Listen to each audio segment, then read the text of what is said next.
Bonjour à tous, nous poursuivons avec la 5e Mishnah du premier Pérec. La Mishnah nous dit donc comme nous l'avons vu dans la Mishnah Gimel, lorsque le 25 du mois de Hadar, certains n'avaient pas encore donné leur machatzit à shekel, eh bien les responsables, les gabaïm, les shluchei bedin venaient prendre un gage pour être sûr que chacun donne son machatzit à shekel. Et nous avons vu qu'on pouvait prendre aux Lévi'im, aux Israélim, aux Guérim, mais pas aux femmes, aux esclaves et aux enfants. Alors ici, la Mishnah poursuit, nous dit bien que nous avons vu qu'on ne prend pas de gage d'une femme, d'un esclave ou d'un enfant, parce que eux n'ont pas l'obligation d'apporter des shkalim, mais malgré tout, nous dit le Tana, si eux ont apporté des shkalim, eh bien, on accepte les shkalim de leurs mains. Mais, anochi ve'akuti, un non-juif, et un kouti, donc ce peuple de Kouta, qui s'était converti, mais qui, par la suite, n'avait pas respecté les mitzvot. Et puis nous avons une marloquette, est-ce que les koutim sont considérés comme des convertis sincères ou pas? Alors le nochi, le kouti, chez chaklou, en mekablim miyadan, on ne recevra pas, on ne prendra pas de leur shekel. Donc une femme, un enfant, un esclave qui apporte un shekel, on acceptera à condition qu'on leur dise bien que vous n'êtes pas obligés, mais il faut que ce que l'on achète soit un korban tzibour, donc vous donnez entièrement cet argent au tzibour. Mais pour un nochi, on n'accepte pas un non-juif qu'il participe au korbanot.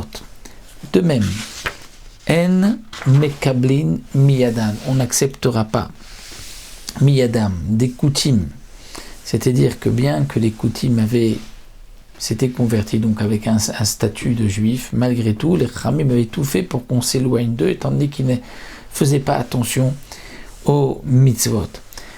Donc le goy, le non-juif, Akoum, il n'a pas d'obligation d'apporter un korban lorsqu'il y a une ziva ou yoledet, une femme qui a accouché. Donc de toutes les manières, il n'apportera pas ces korban. Mais le kouti, on aurait pu penser, puisqu'ils sont tenus aux mitzvot, même s'ils ne les accomplissent pas, qu'on accepterait leur sacrifice lorsque c'était un zav, un homme impur qui apporte un sacrifice, ou une zava, une femme pure, ou une femme qui a accouché. Eh bien, le Tana de la Mishnah nous dit non.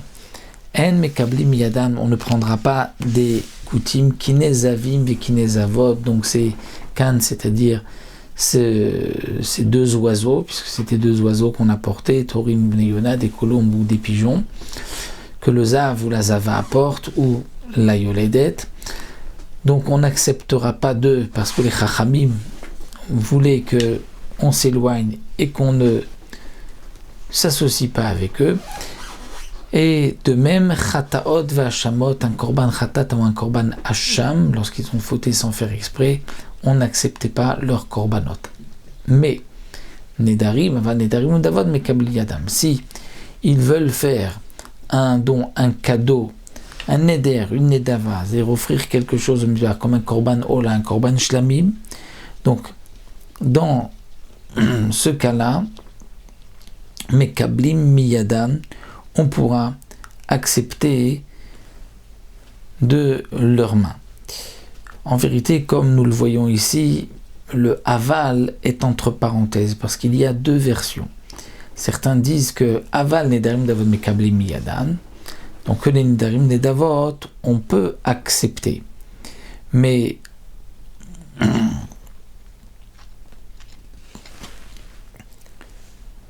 c'est-à-dire que si on dit aval, nedarim nedavot, mekam niadam, c'est-à-dire qu'il n'y a que les nedarim nedavot qu'on accepte, mais pas ce qui était marqué avant.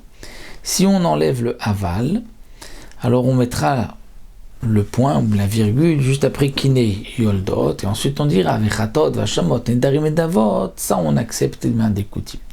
Donc c'est-à-dire d'après ces versions, il y a une discussion sur chatat vehacham, est-ce que le kouti peut apporter ou pas. Mais en tout cas, nedarim ou nedavot, c'est-à-dire s'il fait un don ou un cadeau, c'est-à-dire nedarim, davot, c'est-à-dire je prends sur moi d'apporter un sacrifice, ou il dit 7 bêtes sur un sacrifice, ola ou shlamim, là on accepte ce korban. Zaklal, voici la règle, kol shenidar venidav mekablim yadam, tout ce qui est offert sous forme de neder ou nedava. Donc neder, c'est de dire Aréalaï, je vais apporter un korban. Et nedava, c'est-à-dire ceci, cette bête-là sera korban. Ça, on accepte. Mais ce qui est en nidar, venidar, ven kablim yadam, ce qui ne peut pas être offert, c'est-à-dire ce qu'il faut avoir comme une impureté de ziva ou une yoledette pour pouvoir apporter un korban, ça, on n'acceptait pas des coutumes. Alors le Barthénora nous rapporte aussi un pasouk, puisque c'est marqué ish ish, donc de là on apprend que même un non-juif peut apporter un korban. Il peut apporter un korban ola, il peut apporter un korban shlamim. On accepte de leurs mains vrenu mefourash al yedé Ezra. Et là, le Tana de la Mishnah reprend et nous dit, et ça c'est ce qui est marqué aussi mefourash dans le pasouk à propos de Ezra, c'est-à-dire que lorsque les Koutim sont venus et ont voulu participer à la construction du Beth Amikdash, il leur a répondu non. Lo lachem velanu livnot bet lelokenu. Ce n'est pas à vous et à nous de construire ensemble une maison pour Akadosh Baruch Hu. C'est-à-dire que vous n'avez pas cette chance, cette possibilité de pouvoir construire et on n'acceptait pas leur argent pour construire le Beth Amikdash. Donc le Tana de la Mishnah nous rapporte ce pasouk, bien que ce pasouk ne concerne pas les korbanot, mais concerne Bedek Habayit, c'était la construction du Beth Amikdash, mais il y a la fin de ce pasouk qui dit Velachem en chelek vetzedaka v'zichron b'Yerushalayim, c'est-à-dire vous n'avez aucune part dans les korbanot, et donc c'est pour cela qu'on n'acceptait pas des coutumes les korbanot comme nous l'avons vu. Voilà, nous arrêtons ici à la 6e Mishnah, que l'on verra Bezrat Hashem la prochaine fois.